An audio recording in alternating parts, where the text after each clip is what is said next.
Ei, bem-vinda, bem-vindo ao Oncotô, um podcast para falar sobre os bastidores do pós-câncer. Sou Fabiane Sambati, uma ex-paciente oncológica de câncer de mama e estou aqui para falar um pouquinho do que vem acontecendo comigo após a alta oncológica. Quero contar tudo que quase ninguém sabe e nós sequer imaginamos que possa acontecer quando se termina um tratamento de câncer. Espero que ao se identificar com alguma situação, perceba que não está só nessa jornada, viu? Também aos familiares, amigos e profissionais da saúde que tenham contato com algum paciente oncológico ou ex-paciente, que sirva como informação e conscientização. Fique comigo, vou abordar os assuntos de uma forma mais leve para ficarmos um pouco mais à vontade.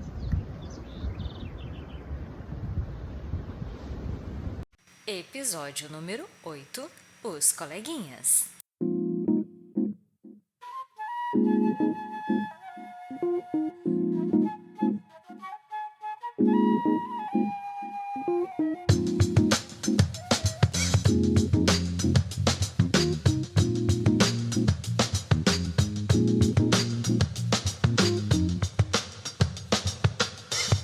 Como eu descobri que eu tenho coleguinhas? Quando eu saí do armário de Nárnia para ver o que tinha lá fora, para conhecer e experimentar do novo mundo, comecei a fazer as coisas mais simples, que era ir ao mercado, andar pela rua, fazer uma caminhada, ir para casa de algum amigo e, consequentemente, fazendo as coisas sozinha, que eu não estava fazendo anteriormente, eu tinha ajuda de pessoas para fazer isso, percebi que encontrei pessoas que eu não vi durante o tratamento. Eu tinha até um certo contato, mas que no decorrer do tratamento elas desapareceram e eu nem me toquei disso. Claro, né? Coloquei a cara na rua, obviamente que eu ia encontrar as pessoas.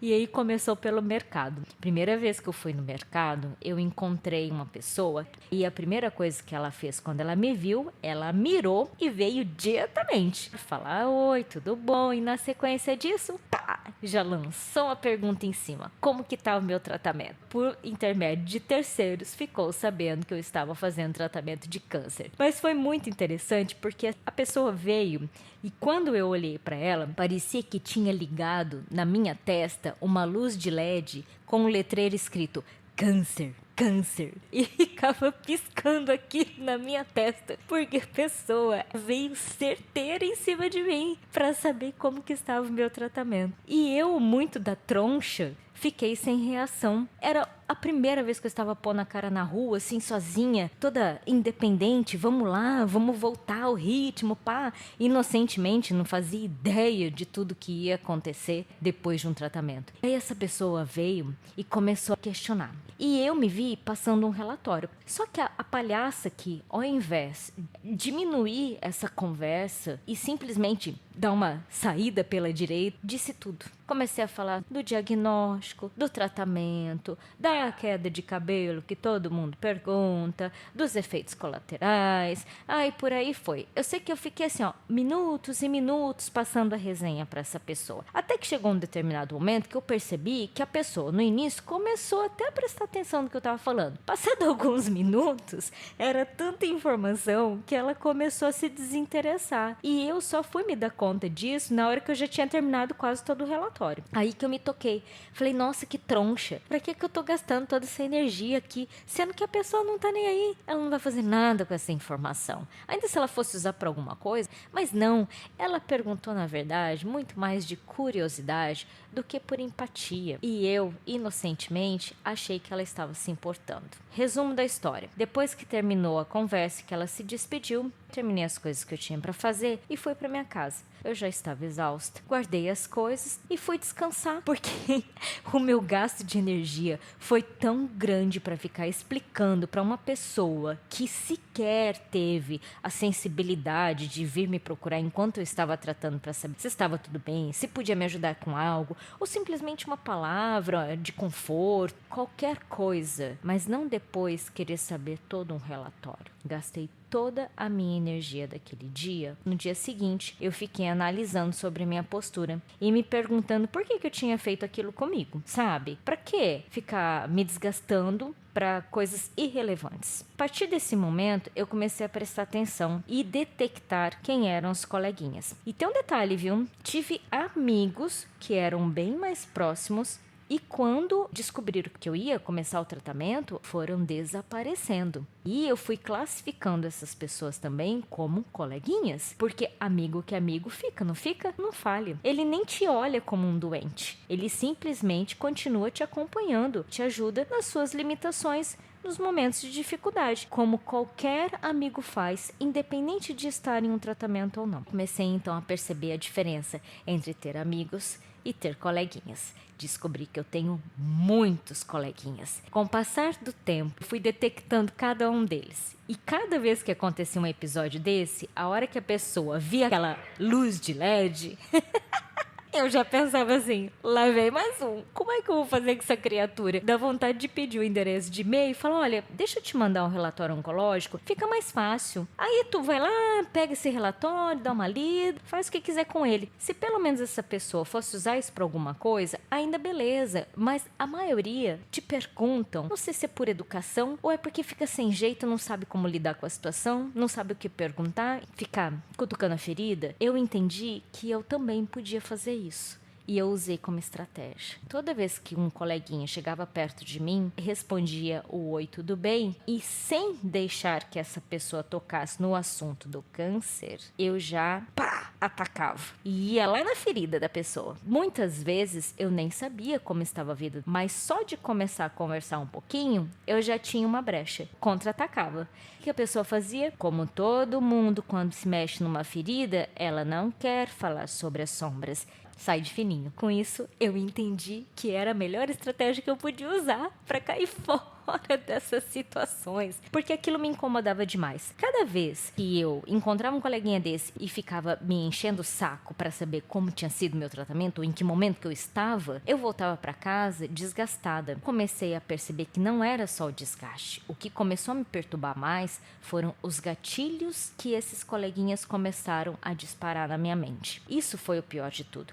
Eu voltava para casa, tinha que tratar o meu mental, acalmar o meu emocional, porque aquilo disparava uma série de sensações. Convenhamos, ninguém quer ficar relembrando um tratamento oncológico. O que a gente quer? Enfia numa caixinha de arquivo o máximo possível que der e pronto. E nós sabemos quanto é difícil fazer isso. E ainda ter alguém te fazer relembrar, gatilho puro. Disparou um atrás do outro. Enfim, quando eu descobri que tinha os gatilhos, comecei a ficar transtornada. A minha mente me perturbava absurdamente. Comecei a intensificar a terapia, meditação, tudo para conseguir tirar o gatilho, porque ele estava judiando de mim. Chegou um ponto de acontecer tanto isso que fique claro, não foi só por esses encontros com esses coleguinhas, mas porque tudo foi também acontecendo em paralelo a isso. Os coleguinhas apenas potencializaram o que provavelmente já estava para acontecer. Colaborou, ajudou, piorou, certo? Por mais que eu fizesse tratamento, não estava conseguindo lidar. Eu encontrei uma forma de fugir dos gatilhos, literalmente, não nego, foi uma rota de fuga, sair da minha cidade e me mudar para outro lugar, porque assim eu não ficava repetindo os mesmos roteiros, os mesmos lugares, as mesmas pessoas. Recomecei do zero, como eu já disse, em um outro lugar, e isso para mim resolveu muito, mas eu sei que nem todos podem ou desejam fazer isso, então de fato é necessário encontrar estratégias e soluções para que seja resolvido. Não podemos ficar armazenando os gatilhos, porque eu cheguei no momento que achei que eu fosse ficar doente de novo. Pensei seriamente comigo, se você não der um jeito nisso logo, o câncer pode bater na porta novamente. Porque eu estava numa somatização emocional absurda. Mas o que eu quero dizer com tudo isso é assim, queridíssimos, não gaste a sua energia com os coleguinhas. Eu tenho certeza que você vai identificá-los. Se ainda com tudo passar relatórios fosse relevante, benefício para o próximo, eu não mediria esforços para explicar tintim por tintim para cada um que me perguntasse como é um tratamento oncológico, mas na maioria das vezes não serve para nada. O ideal é que as pessoas polissem mais, afinassem mais a sua empatia para absorver informações compartilhadas e usar isso em prol de outros. Se eu puder dar um recado dessa minha vivência, eu diria: tente arrumar uma saída, porque a gente já vem de um desgaste tão grande, não há necessidade de carregar mais isso. Eu gostaria muito que as pessoas tivessem mais sensibilidade e aproveitassem as nossas informações, porque é muito fácil quem está do lado de fora dizer a famosa palavra: nossa, tu é um guerreiro, tu é uma guerreira, mas só sabe realmente o que passa quem está dentro. E isso não tem muito como nós transmitirmos. Tem coisas na vida que só vivenciando para conseguir ter o 100% de sensibilidade. E nós temos. E eu vou dizer mais. Esse tipo de tratamento, ele nos oferta, depois que passa todo aquele turbilhão e começamos a olhar e ter a lucidez, a percepção de tudo que vivenciamos, a nossa perspicácia, ela apura mais, não é mesmo? Ficamos mais farejadores, criamos uma empatia, desperta em nós alguns sentimentos, alguns sensitivos. Parece que as outras pessoas não têm, ou têm, mas demora para ativar isso. E nós conseguimos ter esse feeling mais aguçado. Tenho certeza que quando tu estiver em algum lugar e encontrar algum coleguinha, já vai detectar isso e caia fora, ok? Porque neste momento da jornada pós-câncer, quando ela inicia, isso acontece muito e é preciso se poupar. Já viemos de uma batalha gigante, entendeu? E não há necessidade de ficar gastando toda a energia com isso. Devemos gastar a nossa energia conosco, para a nossa recuperação. Eu espero que isso ajude de alguma maneira alguém que esteja passando por essa situação, ou um alerta para aqueles que provavelmente vão se deparar em algum momento com algum coleguinha. Não tenha medo deles não, tá? Não modem. Pelo contrário, são inofensivos. Eles só não sabem como lidar com isso. A gente leva dessa maneira, de uma forma mais leve, usando estratégias para não ficar armazenando na nossa mente. Esse é o meu mundo canceronês e eu espero que você tenha gostado da minha companhia. Se você quiser saber mais sobre este universo ou só trocar ideias comigo, acesse @oncotopodcast. Fique bem e até uma próxima!